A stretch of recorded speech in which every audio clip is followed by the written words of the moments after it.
예, 전도서 7장 11절에 14절 말씀입니다. 오늘은 깊이 생각해보라. 전도 7장 13절에 오면 consider가 나오고요. 전도 7장 14절에도 consider하고 나오죠. 여기 뭐냐, 깊이 생각해보라. consider입니다. consider, 깊이 생각해보라. 전도 7장 13절 말씀, 전도 7장 13절 말씀 같이 읽겠습니다. 하나님의 일을 깊이 생각해보라. 그분께서 굽게 하신 것을 누가 능히 곱게 하겠느냐. 하나님의 일을 깊이 생각해보라. 하나님의 일을 깊이 생각해보라. 기도합시다. 이대식으로 건주하는 감사합니다. 이 아침에 주의 말씀을 선포합니다. 주의 영을 충만케 하시고 은혜 베푸셔서 선포되는 모든 말씀이 주의 영으로, 주의 은혜로, 또 주의 영감으로, 주의 권능으로 충만하고 또 모든 성도들이 믿음으로 잘 받아서 마음에 간직할도록 도와주십시오. 은혜 베풀어 주시러 간구하며 오늘 온종일 주의 영으로 충만한 시간이 되도록 도와주십시오. 감사드리며 주의 성기도합니다. 아멘. 오늘 선포할 말씀은 깊이 생각해보라입니다. 13절에는 하나님의 일을 깊이 생각해보라. 14절은 역경을 당하는 날에는 깊이 생각해보라. 입니다. 흔히 사람을 생각하는 갈대라고 합니다. 갈대처럼 연약하지만 생각할 수 있는 존재, 이성의 존재가 인간이라는 뜻입니다. 사람은 무엇이나 생각할 수 있지만 마땅히 생각해야 할 것들을 생각해야 됩니다. 사람이 헛된 것을 생각하고 악한 것을 생각하면 또 더러운 생각을 하면 그런 사람이 됩니다. 헛된 생각을 하면 헛된 사람이 되고 악한 것을 생각하는 사람은 악한 사람이 되고 더러운 것을 늘 생각하면 더러운 사람이 됩니다. 음란한 걸 생각하면 음탕한 사람이 됩니다. 그 사람의 생각이 그 사람의 어떠함입니다. 그래서 잠언 23장 7절에 그가 자기 마음속으로 생각하듯이 실제도 그러한즉 그가 자기 마음속으로 생각하던 거 as he thinks in his heart, so is he. 생각하는 그대로가 so 그러하다. so is he 그러하다. 그럼 우리는 뭘 생각해야 됩니까? 우리는 뭘 생각해야 되냐? 첫째, 하나님 외에 다른 신이 없다는 것을 깊이 생각해야 됩니다. 하나님은 한 분이시다. 세상에는 신들이라 불리는 많은 신들이 있고 주들이라 불리는 많은 주들이 있지만 위로 하늘에서나 밑으로 땅에서 주 하나님 외에 다른 신이 없습니다. 신명기 4장 39절에 그런 적이 날 너는 위로 하늘에서와 밑으로 땅에서 주 그분은 하나님이시요 다른 신이 없는 줄 알고 그것을 마음속으로 깊이 생각하며 주는 하나님이시고 다른 신이 없는 줄을 알고 그것을 마음속으로 깊이 생각하라. 우리가 믿고 섬기고 경배할 하나님은 한 분 주 그분 외에 아무도 없습니다. 이 사실만 깊이 생각해도 사람은 헛된 것들에 마음에 끌리지 않습니다. 하나님 한 분이시고 그분 외에 다른 신이 없다. 예. 둘째, 주께서는 우리를 징계하신다는 사실을 깊이 생각해야 됩니다. 신명기 8장 5절에 또 너는 사람이 자기 아들을 징계하듯 주 내 하나님께서 너를 징계하심을 마음속 깊이 생각할지니라. 하나님은 단련하시고 징계하시는 하나님이시다. 그럼 우리가 일상에서 겪는 시험이나 시련, 고난에 대해서 모든 문제가 해결됩니다. 사람이 아들을 징계하듯이 주께서 우리를 징계하십니다. 히브리서 12장 6절에 주께서 사랑하시는 자를 징계하시고 자신이 받아주시는 자신이 받아들이는 아들마다 채찍질 하셨느니라. 하나님은 사랑하시는 자, 받아들이는 아들을 징계하십니다. 징계가 없으면 그건 사생아의 아들이 아닙니다. 하나님 사랑하시는 자들, 받아주시는 아들마다 징계하시고 책망하신 것은 그분이 우리를 낳으신 아버지이시기 때문입니다. 계시록 3장 19절에 내가 사랑하는 자들을 다 책망하고 징계하노니 그런 즉 열심을 내고 회개하라. 우린 주의 징계와 책망을 멸시하지 말아야 됩니다. 셋째, 우리가 깊이 생각해야 되는 것. 주께서 우리를 위해서 행하신 일들을 깊이 생각해야 됩니다. 주께서 우리를 위해서 행하신 일들. 사무엘상 12장 24절에 주께서 너희를 위하여 얼마나 큰 일들을 행하셨는지 깊이 생각하며 오직 그분을 두려워하여 너희 마음을 다해 진리 안에서 그분을 섬기라. 주께서는 우리를 위해 큰 일들을 행하시며 참으로 수도 없이 많은 이적들을 행하셨습니다. 주께서는 알아낼 수 없는 큰 일들, 이해할 수 없는 큰 일들을 행하셨습니다. 욥이 고뇌에 빠져 있을 때 성경에 이렇게 말합니다. 욥기 7장 14절 오 욥이 이것에 귀를 기울이고 가만히 서서 하나님의 놀라운 일들을 깊이 생각하라. 지금 네가 겪고 있는 고난이나 이런 어려움에 대해서 깊이 생각하지 말고 하나님의 놀라운 일들을 깊이 생각하라. 아주 좋은 권면입니다. 큰 고난에 빠졌던 욥이 회복되는 방법은 하나님의 놀라운 일들을 깊이 생각하는 겁니다. 하나님께서 행하신 큰 일들을 깊이 생각하면 감사와 찬양이 나옵니다. 주께서 행하신 일들을 알 때 마음이 즐겁습니다. 시편 126편 3절에 주께서 우리를 위하여 큰 일들을 행하셨사오니 그것을 인해 우리가 즐겁도다. 주님이 나를 위해서 행하신 가장 큰 일, 놀라운 일은 나를 위해 죽으시고 부활하신 것입니다. 그분은 나를 대신해서 나를 위해 고난을 받으시고 피를 흘리시고 십자가에 못 박혀 죽으셨습니다. 나를 위해 죄가 되셨고 저주가 되셨습니다. 크리스천들은 이 사실을 주께서 나를 위해 행하신 큰 일들, 놀라운 일들을 깊이 생각해야 됩니다. 시편 143편 5절에 내가 옛날을 기억하고 주께서 행하신 모든 일을 묵상하며 주의 손이 행하시는 일을 깊이 생각하나이다. 주의 손이 행하시는 일을 깊이 생각하나이다. 우리가 생각해야 될 게 바로 이거다는 거죠. 거의 모든 죄는 주와 그분의 말씀, 그분의 일을 생각하지 못하기 때문에 일어납니다. 이스라엘이 배교하고 범죄한 이유를 성경은 간단하게 말합니다. 이사 1장 3절 소도 자기 주인을 알며 나귀도 자기 주인의 구유를 알건만은 이스라엘은 알지 못하며 내 백성은 깊이 생각하지 못하는도다. 내 백성은 깊이 생각하지 못하는도다. 다 잊어버리는 거죠. 생각하지 않으면 은혜를 모르고 배반하게 됩니다. 이사야 5장 12절에 주의 일은 중히 여기지 아니하며 그분의 손이 행하시는 것도 깊이 생각하지 아니하는도다. 이것이 그들의 배교의 원인이고 타락의 원인이고 실족의 원인이고 심판을 받는 원인이고 주님의 저주를 받는 모든 것의 원인이거든. 주의 일은 중히 여기지 아니하며 그분의 손이 행하시는 것도 깊이 생각하지 아니하는도다. 생각해야 될 것들을 좀 생각을 하라고. 생각하면서 살아요. 좀 생각하면서. 주의 일을, 주께서 우리를 위해서 행하신 일을 좀 생각하라 이거예요. 넷째, 주의 언약, 주의 명령하신 말씀을 깊이 생각해야 됩니다. 역대상 16장 15절에 너희는 그분의 언약, 즉 그분께서 천대 이르기까지 명령하신 그 말씀을 항상 깊이 생각하라. 그 말씀을 항상 깊이 생각하라. 이게 내 말에 꾸준히 거하라 이 말입니다. 내 말에 꾸준히 거하라. 항상이라는 게 always. 예. 항상 continue in my word. 그 말씀을 항상 깊이 생각하라. 말씀을 깊이 생각하는 것이 이제 묵상입니다. 주의 말씀을 잊지 않고 기억하며 항상 묵상하면 그런 복이 있습니다. 시편 119편 95절에 사악한 자들이 나를 멸하려고 기다려서오나 나는 주의 증언들을 깊이 생각하리이다. 나는 주의 증언들을 깊이 생각하리이다. 이것은 다윗이 평소 행한 일이 주의 말씀을 묵상하고 깊이 생각한 것임을 알 수 있습니다. 주의 말씀을 깊이 생각하면 주께서 그에게 깨달음을 주십니다. 디모데후서 2장 7절에 내가 말한 것을 깊이 생각하라. 주께서 모든 일에서 내게 깨달음을 주시기 원하노라. 깊이 생각하라고요. 어제 갑자기 제가 자는데 저희 고등학교 때 영어 선생님이 생각이 나는 거예요. 그 영어 선생님이 등이 곱추였어요. 근데 이 경북대 4대 영문과를 나왔는데 몸이 그렇다 보니까 아무도 교사 임용을 안 해주는 거예요. 그러니까 그때마다 이제 장애인에 대한 그 한국에 되게 별로 없었죠. 요즘 같으면 법적으로 말이 안 되는데. 근데 어떤 이제 그 사람 경대 사범대를 수석으로 졸업했다고. 근데 몸이 그러다 보니까 이 취직을 못 했어요. 몸이 이제 그러다 보니까. 그런데 저희 학교에서 어떻게 그분을 이제 선생님으로 이렇게 임명을 해줬더니 그분은 이제 자기는 죽을 때까지 이 학교에서 근무한다더라고요. 그 이유가 하나가 아무도 자기를 취직 안 해줬을 때 이 학교에서 취직을 해줬다고. 선생님 실력이 좋았죠, 아주. 그 선생님은요, 우리 교과서 같은 아예 다 외우고 계셨어요. 수업 들어 교과서 선생님이 1, 2, 3하니까 다 외우셨고, 우리 성문기본전 종합력 가르쳤는데 성문종합력을 다 외우신 분이에요. 통째로 다 외운 분이에요. 그러니까 잘 가르쳤죠. 발음 같은 건 좀 너무 형편없었지만 덕분 나도 깡그레츄레이션으로 막 그러셨거든요.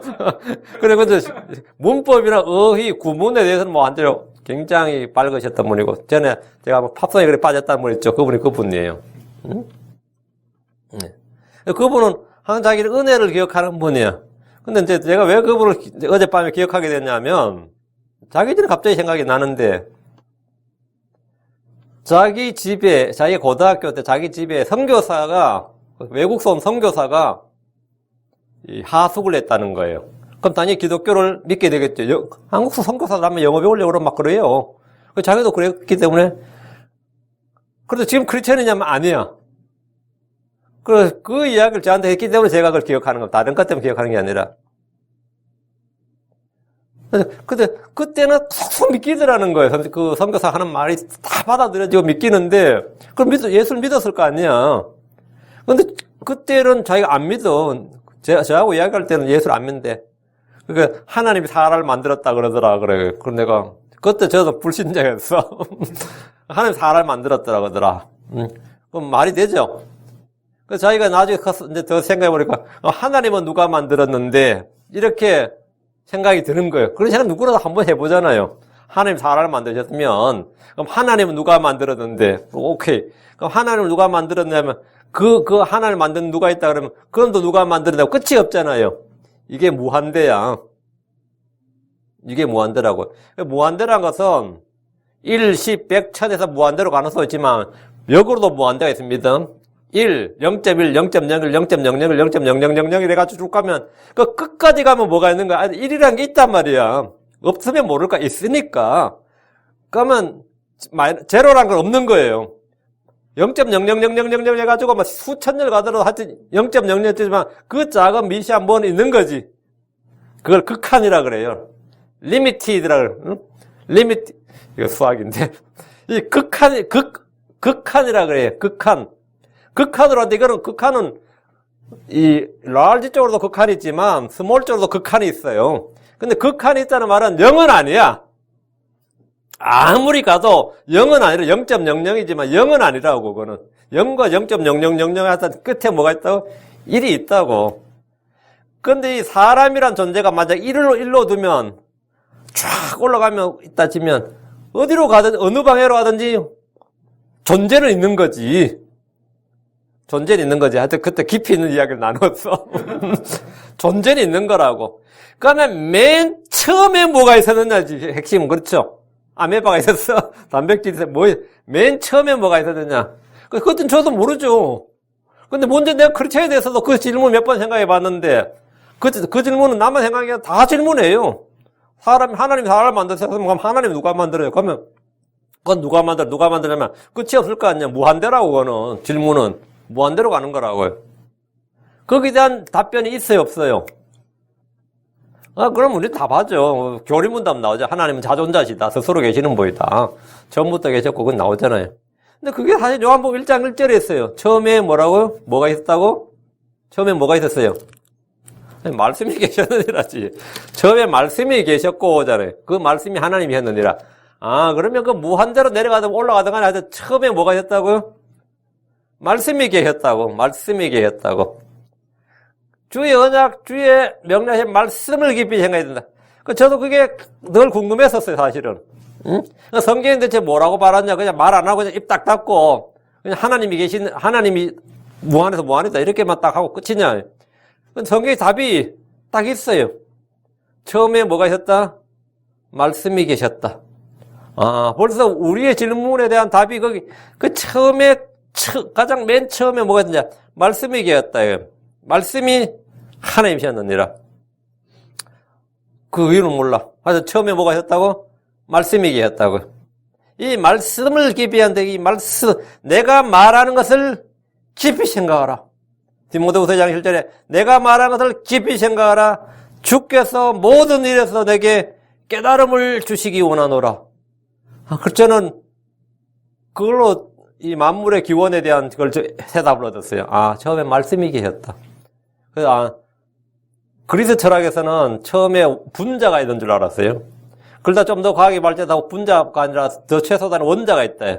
그래서 더 현대로 와서는 원자가 아니라 그 속에는 중성자가 있고 양자가 있고 전자가 있고 이런 게 그거보다 더 속에는 그러니까 뭔가 있을 거 아니야. 더 쪼갤 수 있으면 더 쪼개면 그 처음에가 뭐가 있었냐고. 처음에 모든 물질의 기본이 뭐냐고요.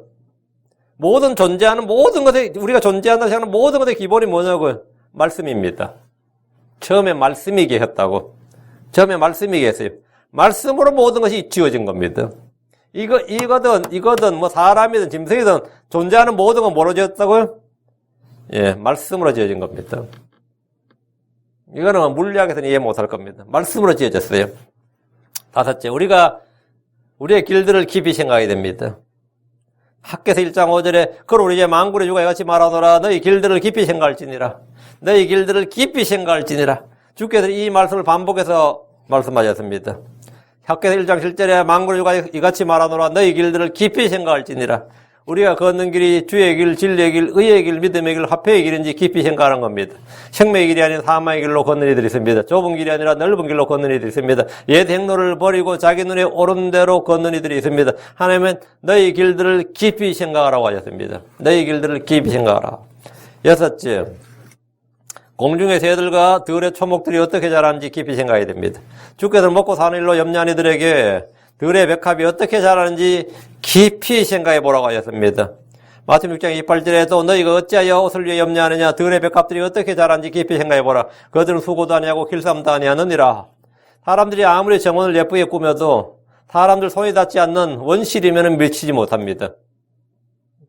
사람들이 아침 저녁으로 스프링클러로 물 주고 거름 주고 뭐 뽑아주고 다 하는 아무리 가드닝을 잘해도 사람들이 손이 닿지 않는 원시림의 나무나 꽃에 비하면 비교할 수가 없어요. 얼마나 잘 가꾸어져 있는지, 숲이 얼마나 잘 가꾸어져 있는지, 아무 손길이 닿지 않는 곳에 왜 그렇게 잘 가꾸어져 있어요.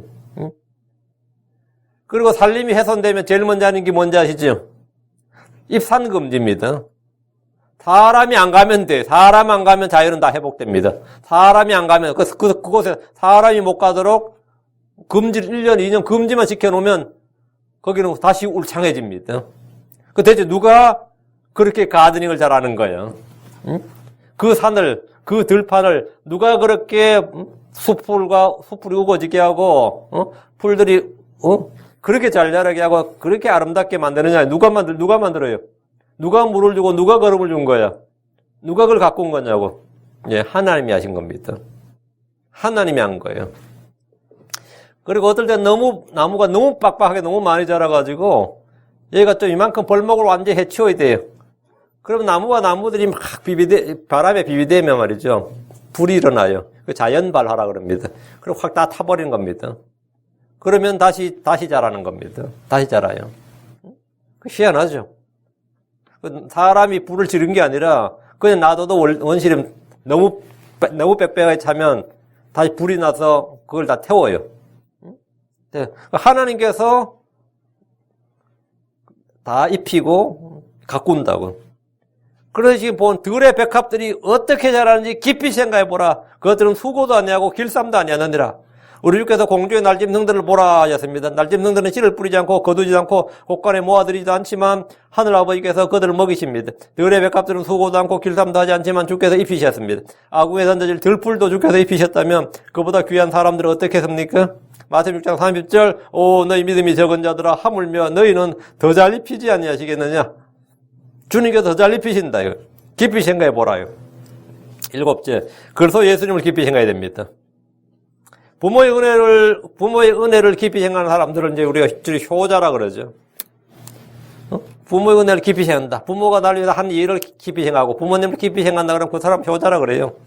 스승의 은혜를 깊이 생각하는 사람은 훌륭한 제자라 그러죠. 그런 사람 참 훌륭한 제자죠. 친구의 도움이나 은혜를 깊이 생각하는 사람은 훌륭한 벗입니다. 주 예수를 깊이 생각하는 사람은 믿음의 사람입니다. 히브리서 3장 1절에 그러므로 거룩한 형제들 곧 하늘의 부르심에 참여한 자들아 우리의 신앙 고백의 사도시며 대제사장이신 그리스도 예수님을 깊이 생각하라. 그리스도 예수님을 깊이 생각하라. 예수님이 누구신지 어떤 분이신지 그분이 하시는 일이 무엇이고 그분이 하신 말씀이 무엇인지 깊이 생각하십시오. 예수 그리스도를 깊이 생각할 때 우리는 생각이 해롭게 되고 마음이 해롭게 됩니다. 예수 그리스도를 깊이 생각할 때 생각의 열매를 맺습니다. 히브리서 12장 3절 죄인들이 자기를 대적하여 저는 거역한 것을 견뎌내신 분을 깊이 생각할지니라. 이것은 너희가 너희 생각 속에 지치고 기진하지 아니하게 하려 함이라. 예수를 깊이 생각하면 그분을 따를 때 기진하지 않습니다. 자, 본문을 보겠습니다. 11절 지혜는 상속재산과 더불어 좋은 것이니 해를 쳐다보는 자들에게는 그것을 통하여 유익이 있도다. 해를 쳐다보는 자들에게는 이 말은 뭐예요? 유산하지 않고 이 땅에 태어난 자들 이 말입니다. 그 유산한 자들, 어머니 뱃속에서 죽은 아들은 뭐죠? 해를 못 쳐다본 거죠. 그 앞에 유산이 나왔으니까 지금 반대로 11절은 이제 유산하지 않고 이 세상에 태어난 자들 이 말이에요. 태어난 자들. 그리고 태어난 자들.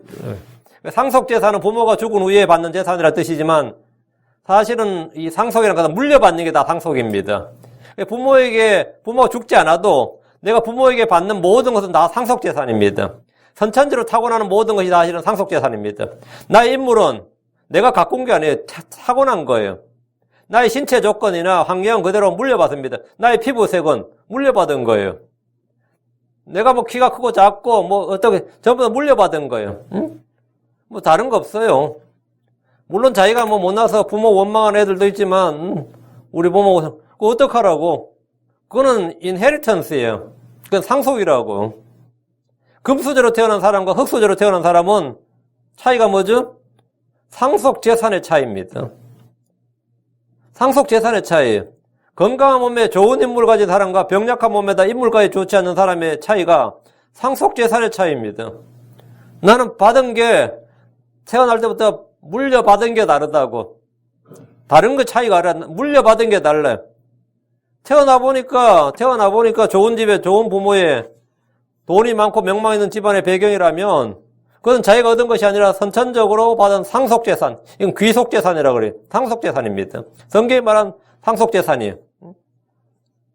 뭐 99%의 노력과 1%의 재능, 99%의 노력과 1%의 영광 그러죠. 요즘은 그렇게 말 안 한다잖아요. 100% 뭐라고요? 태어나 보니까 재능 1%도 필요 없어요. 태어나 보니까 아버지가 빌 게이츠더라. 빌 게이츠 아들이 부자 되는데 재능이 1%라도 필요하냐고. 하나도 필요 없어요. 하나도 필요 없어요. 그래서 태어나 보니까 어떤 애들은 감옥에서 태어나야 됩니다. 미국도 한국도 마찬가지인데 임신한 사람이 죄를 지으면 감옥 가죠. 그럼 애를 태어나는데 그냥 감옥에서 몇 달간 기르도록 해줘요. 감옥에서 몇 달간 기르도록 해줍니다. 그러면 감옥에서 태어나가지고 감옥에서 그 전과자들 언니 이모 하면서 그렇게 어린 시절을 보내는 거예요. 응? 그래가지고 사회복지사가 데려가는 겁니다. 응? 선천적으로 좀 황당한 거죠. 그거 내가 원해서 그런 거 아니에요. 그게 내가 물려받은 거예요. 솔로몬은 물론 똑똑했겠지만 솔로몬이 왕이 된 것은 똑똑해서는 아닙니다. 능력이 있어서도 아니고 뭐죠? 그가 다윗의 아들로 태어났기 때문이에요. 다른 이유가 없어요. 그가 다윗의 아들이었기 때문입니다. 다윗의 아들들 중에도 잘난 사람들이 많았지만 그가 왕자가 오른 것은 치열한 경쟁이지 사실은. 그것은 하나의 은혜였습니다. 지금 세계 갑부의 아들들은 그의 재능을 돈으로 번 것이 아닙니다. 그의 재능으로 돈을 번 게 아닙니다. 많은 정치인들은 아버지 후광으로 정치계 입문합니다. 난 미국 같은 나라 귀에 균등 그래 개뿔씨. 지금 공화당 보니까 딕 체니 부통령 아들 딸내미가 지금 공화당 3인자더라고요. 아버지 부시가 아들 부시죠. 미국은 한국보다 오히려 더 세습제더라고. 응? 여기 보면 자기 상원 의원 하면 말이죠. 자기 아들한테 그 자리 물려줍니다. 자기 하원 오래 하면 사람 그 지역구를 자기 아들, 자기 아는 사람, 자기 비서는 자기 사람한테 물려줘요. 그럼 보통 그 사람 되는 거예요. 그런 식으로 해가지고 전부 줄이 연결돼 있어요. 다 연결돼 있어요. 아버지의 후광으로 대부분 정계인문이에요. 상속재산이라는 것은 엄청난 겁니다. 지금 대형교회 목사들 중에 아버지의 자리를 이어받은 분들이 굉장히 많습니다. 이것은 사회적 불평등을 낳는다 해서 불만인 사람들도 많지만 그런 사람들조차 그런가 막 불평 엄청 하는 사람들조차 자신이 받을 상속 목표를 포기하라 그러면 엄청나게 반발할 겁니다. 그럼 네 재산 남한테 줘봐라 그러면 그 적은 액수라도 뭐라고요? 어림도 없는 소리야. 응? 자기가 물려줄 돈이 거의 없어도 그럼 네 돈 네 아들한테 물려주지 말고 다른 사람한테 줘라 그러면 어떨 것 같아요? 발칵하죠. 남들 그 물려주는 것에 대해서 발칵했던 사람이 막 자신이 받을 몫을 못 받는다든가 자신이 남한테 물려주라 그러면 뒤집어지는 거지. 사람 다 똑같은 겁니다. 그 양의 액수의 차이인 거지. 사람 다 똑같아요. 다 똑같다고. 그러니까 자기가 금난교에 물려받을 때 김홍도 목사가 자기 아들 줬거든요. 김선도 목사 자기 아들 줬고 많아요. 그런 목사 한둘이 아니에요. 그래가지고 오히려 아들 없는 사람이 목사들이 불쌍한 소리 듣고 그래가지고 그 얼마나 사회적으로 욕먹은지 모르는데 그럼 그 욕하는 사람들 왜 욕하는 것 같아요? 자기가 그 자리에 한번 노려보고 싶은데 기회가 없는 것 때문에 그래요.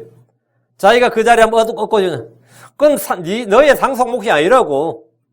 언감생심 네 몫이 아니니까 꿈을 꾸지 말라고. 그런데 어떻게 생각하죠? 내 몫이 될 수도 있다고 생각하는 사람들이 이제 불평을 하는 거예요. 그런 거지. 그러지 생각하는 사람들은 불평 자체도 없어요. 그런 거 생각조차 하는 사람은. 성경은 상속재산과 더불어 지금 본문이 뭐라고요? 좋은 것. 상속재산과대로 좋은 것이 뭐냐? 지혜라는 거예요. 자, 상속재산은 그건 귀속적인 거라고. 그건 내가 어떻게 할 수 없는 거야. 내가 노력한다고 내가 상속재산 받는 거 아니란 말이에요. 그건 나의 문제가 내 조상의 문제라고. 내 아버지의 문제라. 근데 지혜는 뭐죠? 내 아버지가 누구라는 거예요? 하나님이라고. 지혜는 내가, 그 상속재산 내가 집이나 돈은 내가 못 받아도 이거는 받을 수 있는 거단 말이지. 상속재산만 중요한 게 아니라 지혜는 상속재산과 더불어 좋은 것이니 그럼 난 지혜는 받아야겠다. 지혜는 어떤가 하는 겁니다. 욥기에 보면 욥기 28장 18절에 사느나 진주는 말할 필요도 없나니 지혜는 루비보다 더 값지도다. 그러니까 루비는 조상들로부터 받는지 몰라도 지혜는 뭐라고요? 하나님께 받아야겠다 이거지. 잠언 8장 11절 지혜는 루비보다 좋으며 사람이 원하는 모든 것이 그것과 비교될 수 없느니라. 오케이. 그러면 나는 지혜를 받아야겠다. 이래 된 거지. 잠언 3장 15절 지혜는 루비보다 귀하나 내가 바랄 수 있는 모든 것이 그것과 비교될 수 없도다. 그 지혜는 좋은 겁니다. 지혜를 얻는 것이 금을 얻는 것보다 훨씬 더 낫습니다. 지혜는 방백입니다. 지혜는 상속재산만큼이나 좋은 것이고 귀한 것이고 그보다 뛰어난 것입니다. 집과 재물은 조상들에게 상속받지만 지혜는 하나님께로부터 받습니다. 지혜는 위로부터 내려오는 겁니다. 성경 말하길 욥기 38장 36절 누가 속중신부에 지혜를 넣어주었느냐 혹은 누가 마음에게 명철을 주었느냐 누가 줘요? 이 질문에 우리는 답을 납니다. 하나님께서 지혜를 주십니다. 다음 2장 6절 이는 주께서 지혜를 주시며 그분의 입에서 지식과 명철이 나오기 때문이니라. 자, 그럼 지혜가 풍성한 사람은 내가 지혜를 만든 건 아닐 거 아니에요. 내가 지혜를 개발한 건 얻은 거 아니지. 그건 뭐죠? 지혜도 상속이다 이거예요. 그럼 지혜도 상속재산이면 누가 지혜를 주는 거예요? 하나님 아버지, 영들의 아버지, 빛들의 아버지로부터 내려온, 그 하늘 아버지로부터 내려온다. 그럼 나는 하나님의 자녀가 되면 되는 거지. 하나님의 자녀가 되면 되는 거지. 그렇죠? 이런 주께서 지혜를 주시며 그분의 입에서 지식과 명철이 나오기 때문이더라. 하나님은 구하는 자에게 후히 주시고 꾸짖지 아니하십니다. 다시 11절. 지혜는 상속재산과 더불어 좋은 것이니 해를 쳐다보는 자들에게는 그것을 통한 유익이 있도다. 지혜는 상속재산과 더불어 해를 쳐다보는 자들에게 유익이 있다는 겁니다. 해를 보지 못하는 사람들은 유산된 자들이니까 해당상이 없고 해를 쳐다보는 자들이란 복주에서 죽지 않고 영아때에 사망하지 않고 자라난 사람들 말합니다. 복주에서 태어나 세상에 나온 사람들을 해를 쳐다보는 자들 이렇게 했는데 이들에게 지혜는 상속재산과 더불어 좋은 것입니다. 어릴 때부터 지혜가 있다면 그 사람에게 그것은 상속재산이나 마찬가지입니다. 성도들은 구원받는 순간, 다시 태어난 순간 하나님의 상속자, 하나님의 자녀이면 또한 뭐라고요? 하나님의 상속자니라. 하나님의 상속자니라. 우리가 받은 대부분의 상속재산은 저 하늘에 있지만 이 땅에서 받는 하나님의 선물들 역시 많이 있습니다. 하나님은 영존한 생명을 위해서입니다. 하나님은 성령을 위해서입니다. 자신의 말씀을 위해서입니다. 하나님께서 우리에게 값없이 주신 것을 알면 우리는 결코 열매 없는 빈약한 삶을 살지 않습니다. 하나님은 세상에 들어오는 모든 자들에게 생명의 빛을 주셨습니다. 하나님을 아는 빛을 주셨습니다. 모든 믿는 자들에게 성령의 선물을 주셨고 생명과 경건에 속한 모든 것을 우리에게 주셨습니다. 그 베드로서 1장 3절에 우리를 부르사 영광과 덕에 이르게 하신 분을 아는 것을 통해 그분의 신성한 권능이 생명과 하나님의 성품에 속한 모든 것을 우리에게 주셨도다. 모든 걸 주셨도다. 이게 뭐냐? 상속재산입니다. 성도들이 받는 상속재산이에요. 12절입니다. 12절. 지혜는 방백이며 돈은 방백이니라. 그러나 지식에 뛰어난 점은 지혜가 그것을 소유한 자들에게 생명을 준다는 것이라. 돈이 방백이라는 사실은 누구나 압니다. 돈으로 못할 것이 없다는 것이 이제 황금 만능주의. 만능이라는 게 뭐지? 모든 것이 가능하다. 이 말입니다. 돈으로 모든 것이 가능하다. 사람들이 돈을 하라고 돈을 섬기는 것은 돈의 종이기 때문입니다. 돈으로 먹을 것과 입을 걸 삽니다. 집을 사고 차를 삽니다. 의사나 변호사를 살 수 있습니다. 돈으로 경호를 할 수 있습니다. 돈의 유익함, 유용성은 누구나 잘 압니다. 이와 마찬가지로 지혜도 유익하며 유용합니다. 지혜는 생명을 줍니다. 지혜는 명철을 줍니다. 지혜는 주를 두려움으로 악을 미워하게 합니다. 본문에 지금 그러나 지식에 뛰어난 점은 지혜가 그것을 소유한 자들에게 생명을 준다는 것이니라 했죠. 지식이 아는 것이라면 지혜는 아는 것을 사용하고 활용하는 겁니다. 성경을 아는 사람이 성경대로 살지 못하는 것은 지혜의 부족입니다. 내가 듣고 하는 것이 내 삶에 아무런 도움이 되지 않는다는 분들이 있습니다. 그것은 지혜가 없기 때문입니다. 지혜는 그것을 소유한 자들에게 생명을 줍니다. 능력을 줍니다. 빛을 줍니다. 진리의 지식, 그것을 아는 지식을 가졌다면 지혜는 그것을 소유한 자들에게 이루 말할 수 없는 풍성한 은혜를 줍니다. 13절입니다. 하나님의 일을 깊이 생각해보라. 그분께서 굽게 하신 것을 누가 능히 곱게 하겠느냐? 사람들은 누구나 자신의 일을 깊이 생각합니다. 가족의 일을 깊이 생각합니다. 부모들은 자식이 대학 들어가면 다 키운 줄 알았다가 막상 대학을 보낸 후에는 더 근심 걱정이 많아진다 그럽니다. 애들 결혼시키면 다 끝난 줄 알았는데 기도 제목이 더 많아지고 신경 쓰는 일이 더 많다 그럽니다. 얼마 전에 어떤 분하고 통화를 했는데 그러더라고. 애들 대학 보내면 다 한 줄 알았더니 더 기도 제목이 많아지고 시집 보내면 끊지도 않았더니면 손자 손녀들까지 생겨가지고 더 기도 제목이 많아졌다는 거예요. 왜 그러냐? 자기 일을 생각하고 자기 가족들의 일을 생각하기 때문입니다. 덕분에 가족이 늘어날수록 뭐 더 멋죠? 생각할 일도 더 많아지고 걱정할 일도 더 많아지는 거예요. 일이 많아지면 생각도 많아지고 근심도 많아지고 슬픔도 늘어납니다. 늙으면 늙을수록 일이 적어지는 게 아니라 내가 신경 써야 될 일이 더 많아지는 거예요. 왜? 이제 손자 손녀 태어나면 더 식구가 많아지니까 더 늘어나는 거죠. 그러니까 스트레스가 더 쌓이는 거예요. 이런 때 마음을 새롭게 하여 생각할 걸 바꿔야 되는 겁니다. 생각할 걸 바꿔야 돼요. 마음의 생각을 바꾸는 게 회개입니다. 나와 나에 관련된 일이 아니라 주와 그분의 일을 생각하는 겁니다. 땅의 일이 아니라 하늘의 일을 생각하는 겁니다. 육신의 일이 아니라 영적인 일을 생각하는 겁니다. 먹고 마시는 것이 아니라 하나님의 왕국과 그분의 일을 생각하는 겁니다. 욥이 모든 것을 잃고 몸의 병까지도 극심한 고통을 당하고 있을 때 그의 친구들은 도움이나 위로를 주지 못했습니다. 그때 엘리후가 말했습니다. 욥기 37장 14절 오 욥이여 이것에 귀를 기울이고 가만히 서서 하나님의 놀라운 일들을 깊이 생각하라. 가만히 서서 하나님의 놀라운 일들을 깊이 생각하라. 재산 다 잃고 자식 다 잃고 몸에 병 들었는데 뭘 생각하라는 거예요? 응? 그 문제 해결 방법이 뭐냐고요? 가만히 서서 하나님의 놀라운 일들을 깊이 생각하라. 이것이 고난에 처한 사람들의 가장 좋은 치료제입니다. 내가 아무 일도 할 수 없고 어떤 방법이나 생각나는 것이 없을 때 가만히 서서 하나님의 놀라운 일들을 깊이 생각하는 것입니다. 이것이 혼의 안식입니다. 이것이 영의 평강입니다. 극심한 고난과 스트레스를 이기는데 하나님의 놀라운 일들을 깊이 생각하는 것보다 더 좋은 방법, 더 좋은 길이 없습니다. 더 나은 방법이 없어요. 고난에 처했던, 그냥 고난도 아니에요. 극심한 고난에 처했던 다윗의 고백이 있습니다. 시편 143편 5절 내가 옛날을 기억하고 주께서 행하신 모든 일을 묵상하며 주의 손이 행하시는 일을 깊이 생각하나이다. 내가 내일 내 자식, 내 가족 일 생각하면 뭐 정신없는 거죠. 그러니까 내가 주께서 행하신 모든 일을 묵상하며 주의 손이 행하신 일을 깊이 생각하나이다. 하나님의 작품들이 하늘과 땅에 다 보입니다. 눈을 들어 어디를 봐도 주의 작품들이 가득합니다. 하나님의 놀라운 일들을 깊이 생각할 수 있다 이 말입니다. 시편 8편 3절에 주의 하늘 들고 주의 손가락으로 지으신 작품과 주께서 정하신 달과 별들을 내가 깊이 생각하오니 했습니다. 그는 자기 아들을 깊이 생각한 것이 아니라 주와 그분의 일들을 깊이 생각했고 그분과 그분의 말씀을 묵상했습니다. 솔로몬도 해를 본 사람들에게 하나님의 일을 깊이 생각해보라고 하셨습니다. 이것이 해 아래 사는 사람들이 가장 좋은 것이기 때문입니다. 다시 13절 그분께서 굽게 하신 것을 누가 능히 곱게 하겠느냐? 이것은 하나님의 질문입니다. 그분께서 굽게 하신 것을 누가 능히 곱게 하겠느냐? 우리는 답을 알죠. 언제 기회가 되면 제가 하나님의 질문들이라는 주제로 성경 공부를 한번 할 생각입니다. 성경에 보면 하나님의 질문이 꽤 많이 있습니다. 하나님의 질문. 하나님께서 사람들에게 던진 질문이 있어요. 그럼 답은 사람이 하는 게 아니라 하나님이 합니다. 이것도 하나님의 질문이에요. 그분께서 굽게 하신 것을 누가 능히 곱게 하겠느냐? 욥은 주의 질문에 한 가지도 답변하지 못했습니다. 그분께서 굽게 하신 것을 누가 능히 곱게 합니까? 이에 대한 답변은 이사야 42장 16절에 있습니다.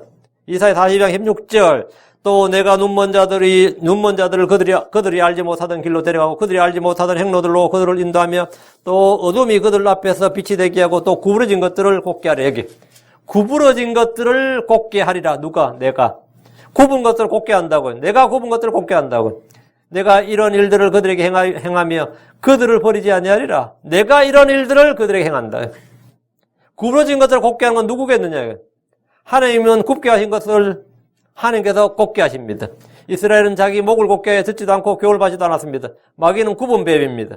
하나님은 대언자 요한을 보내서 너희는 주의 길을 예비하라. 그분의 행로들을 곱게 하라. 이렇게 말씀하셨습니다. 사람의 굽은 목과 굽은 마음과 굽은 길을 굽은 길을 자기를 낮추고 회개함으로 걷게 됩니다. 진리의 틀, 교리의 틀에 순종할 때 바르게 됩니다. 14절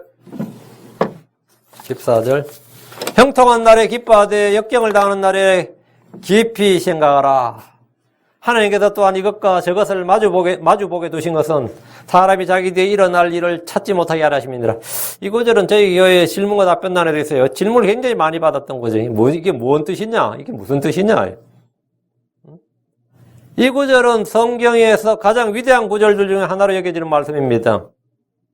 이 말씀은 사람들마다 해석이 다른 구절이기도 하고 무슨 뜻인지 잘 다가오지 않는다는 분들이 많이 있습니다.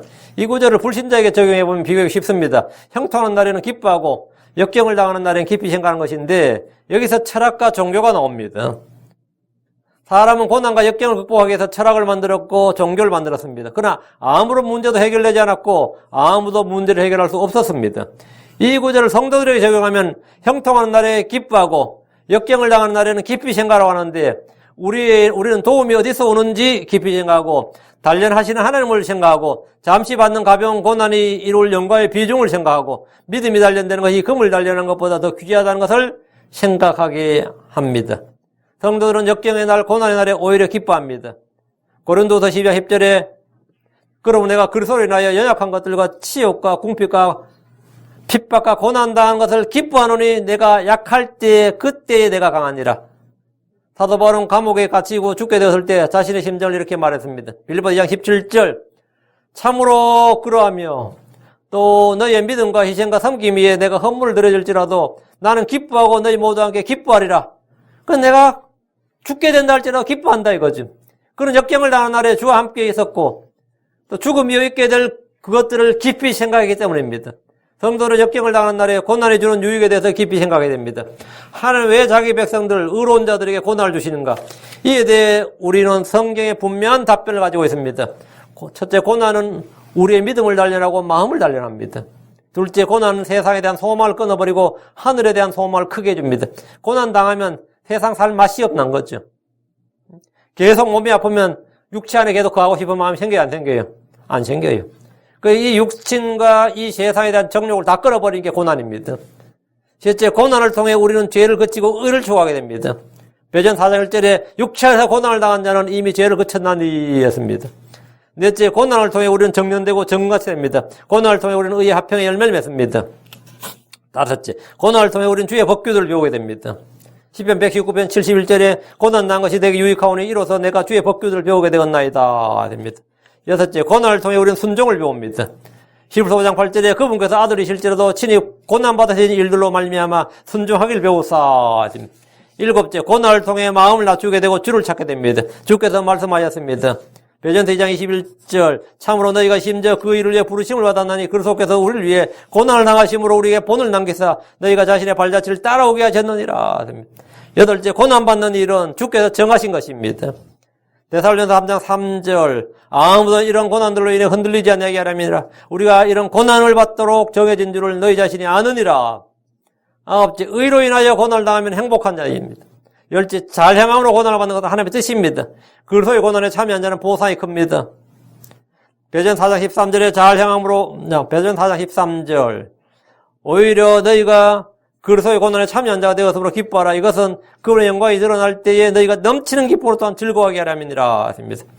역경의 날에 깊이 생각하라는 말은 성도들에게 매우 쉬운 말입니다. 불신자들은 인생의 고난이 없기만을 간절히 바랄 뿐입니다. 그들은 그런 뭐 생각할 게 없어요. 고난이 오면 빨리 해결되고 지나가기만을 바랄 뿐입니다. 그래서 성도들은 고난의 날에 생각할 것이 굉장히 많습니다. 깊이 생각할 것이 많아요. 성도들은 역경의 날에 내게 닥치는 모든 일이 합력하여 선을 이룬다는 사실을 알고 믿습니다. 인생은 고난의 연소이지만 의미 없는 고난은 없습니다. 성도들은 고난 속에서 하나님을 만나고 그분의 은혜를 깨닫고 주를 알게 됩니다. 성도들은 역경의 날에 주께서 내게 닥치는 모든 시험을 내가 감당할 수 있다는 것을 알고 인내로 감당합니다. 고린도전서 10장 13절에 사람의 공통적으로 있는 시험에는 너희가 어떤 시험도 당하지 아니하나니 하나님은 신실하사 너희가 감당할 수 있는 것 이상으로 시험 당하는 것을 너희가 허락하지 않으시고 또한 그 시험과 함께 피할 길을 내사 너희가 능히 그것을 감당하게 하시느니라. 하나님 우리의 체질을 하시고 구조를 하시고 연약함을 하십니다. 고난과 역경은 단련과 정련이 목적이지 우리를 파괴하거나 멸망시키는 것이 목적이 아닙니다. 성도들은 역경의 날에 고난은 더 나은 나를 만들기 위한 하나님의 은혜임을 압니다. 고난은 더 나은 나를 만들고 어제보다 나은 오늘을 만들고 오늘보다 나은 내일을 만듭니다. 사람을 사람답게 만드는 것, 특히 이 믿는 자, 크리스천들을 크리스천답게 만드는 것, 크리스천들을 하나님의 사람들로 만들고 영적인 사람들로 만드는 것이 바로 고난입니다. 성도들은 역경의 날에 그것이 잠시 받는 것이고 지나가는 것임을 압니다. 이건 잠시 받는 가벼운 고난이다. 이건 지나가는 것이다. 이거예요. 성도들은 역경의 날에 고난의 열매를 맺게 하며 보상을 받게 한다는 사실을 압니다. 이런 것을 우리가 깊이 생각한단 말이에요. 역경의 날에 깊이 생각할지니 뭘 생각하라고요? 이런 걸 생각한다고요. 자, 그런데 본문에서 솔로몬은, 지금 이 글을 쓴 솔로몬도 이런 사실에 대해서는 잘 알지 못했습니다. 다시 14절 봐요. 형통한 날에는 기뻐하되 역경을 당하는 날에는 깊이 생각하라. 그 솔로몬의 고민이 여기 있었어요. 역경을 당하는 날에는 깊이 생각하라. 하나님께서 또한 이것과 저것을 마주보게 두신 것은 사람이 자기 뒤에 일어날 일을 찾지 못하게 하려 하심이니라. 이게 지금 전도서에 말하는 거예요. 이게 뭐냐면 형통과 형통한 날 역경의 날을 마주보게 두셨다는 거예요. 마주보게. 하나님께서는 이것과 저것을 마주보게 두셔서 사람이 자기 뒤에 일어날 일을 찾지 못하게 하려 하심이라. 그 말은 뭐야? 내일 역경일지 형통일지 내가 모른다고. 10년 뒤에 내가 고난이 올지 형통할지 모른다고. 행복이 올지 고생이 올지 모른다고. 하나님께서 사람 앞에 두 가지를 마주보게 두셨어. 모른다 이거예요. 모르죠. 내가 좋은 일인데 한국말로 호사다마라 그래요. 호가 먼저 좋을 호자입니다. 사가 일사자예요. 좋은 일이 있을 때 다 마늘 다 마귀 맞자입니다. 마귀가 많다 이거예요. 이게 좋은 일인 줄 알았는데 그 좋은 일은 어떻게 하냐 이거지. 그것이 재앙이에요. 어떤 사람은 인물이 너무너무 좋아요. 그럼 인물이 너무너무 좋게 태어났는데 그것이 어떤 경우는 그 사람이 엄청난 자산이 될 수 있죠. 그 자체로만도 그게 엄청난 자산이에요. 근데 그 일로 말미암아 엄청난 재앙을 당할 수 있습니다.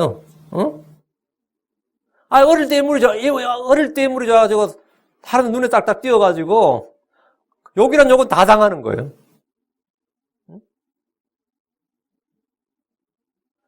그것도 지킬 능력이 없으면 말이죠. 이거 진짜 재앙입니다. 이거 진짜 재앙이에요. 뭐든지, 그게 복이 재앙이 되는 거예요. 근데 내가 이게 재앙인 줄 알았더니만 그게 복이 되는 거예요. 잘 봐요, 다시. 역경을 당한 날에 깊이 생각하는 게 뭐냐면 하나님께서 또한 이것과 저것을 마주보게 두셨고 사람이 자기 뒤에 일어날 일을 찾지 못하게 하였다는 것을 깊이 생각하는 겁니다. 하나님께서 이것과 저것을 마주 두셨다는 말은 이것과 저것을 마주 두셨다. 이게 뭐예요? 하나님께서 이것과 저것을 마주 두셨다고. 역경과 형통 마주 두셨다. 좋은 일과 나쁜 일을 마주 두셨다고요. 이 말은 뭐냐? 빛이 있으면 어둠이 있고 산이 높으면 골짜기가 깊듯이 모든 일은 양면성이 있다는 말을 하는 겁니다. 한국 사람들이 늘 하는 말이 음이 있으면 양이 있고 양이 있으면 음이 있다 이거예요. 올라갈 때가 있으면 내려갈 때가 있고 이게 이 말이 그거예요. 그건 늘 하는 말이죠. 그 빛이 비치는 곳에는 반드시 그늘도 만들어진다 이거예요. 빛이 없으면 그늘도 없어요. 그림자도 없다. 그 빛이 있는 곳에 그림자가 있는 거예요. 실제로 세상에 이런 일은 너무 많습니다. 기쁜 일인 줄 알았는데 그것이 재앙이 되고 재앙인 줄 알았는데 그것이 도리어 복이 되는 등의 일입니다. 우리말에 전화위복이니 호사다마니 세옹지마니 모두 같은 여기에 해당되는 말입니다. 인생의 모든 일은 행복과 불행의 양면이 함께 있으며 생사복은 알 수 없으니 매사에 일희일비하지 말라는 겁니다. 그 세옹지마는 너무나 유명한 이야기지. 새가 그 변방새자예요.